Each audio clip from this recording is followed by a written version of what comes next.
Bayer Leverkusen crashed to their first defeat of the season in all competitions against Atalanta in the Europa League final on Wednesday night, with Ademola Lookman delivering 3 hammer blows that well and truly took the wheels off of their bid to reach football immortality.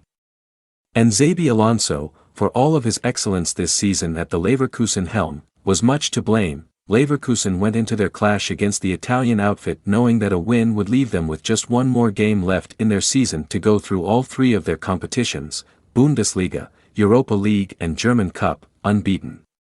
Having already done so in the German top flight, Atalanta provided their toughest game of the remaining 2 at Dublin's Aviva Stadium, but a Lookman brace in the first half proved too big a mountain for Leverkusen to climb.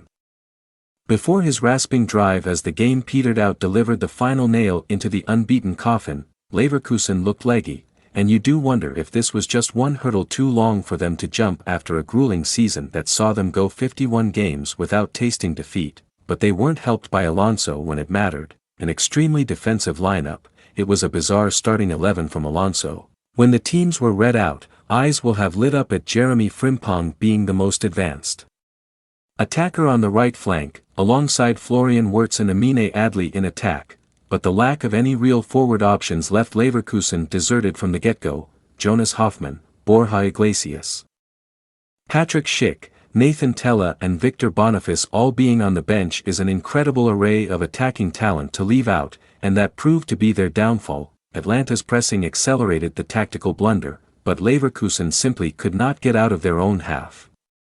Men camped behind the ball, naturally, as per their traits, saw Amine Adli stranded on his own in the forward line.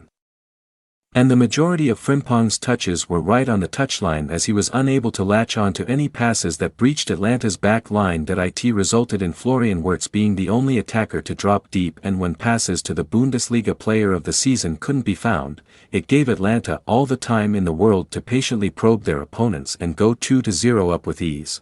The game, in essence, was almost over before it really got going for Leverkusen, who had their first chance on the half-hour mark following on from Lookman's brace.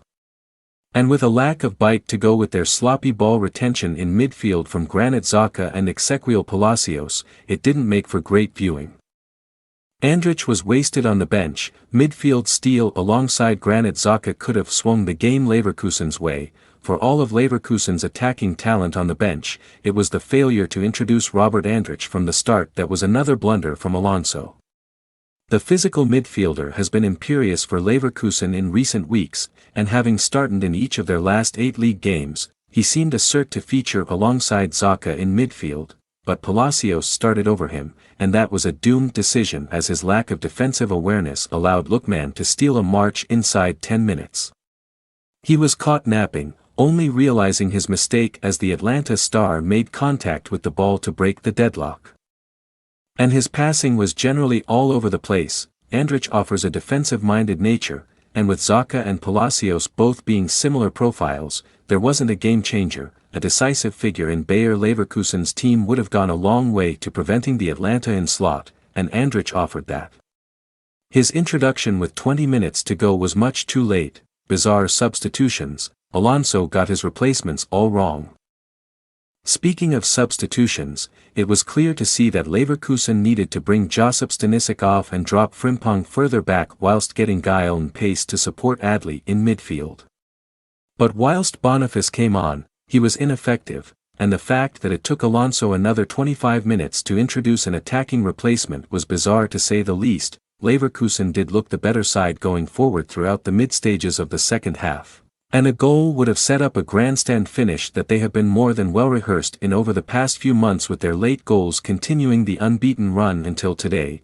Yet it was only youngster Adam Hlozek that came on, and with Lookman scoring his third shortly after, it seemed a strange move to finally introduce Tella and Schick when the game was beyond them, especially when they replaced Wirtz and Frimpong to all but throw the white towel in.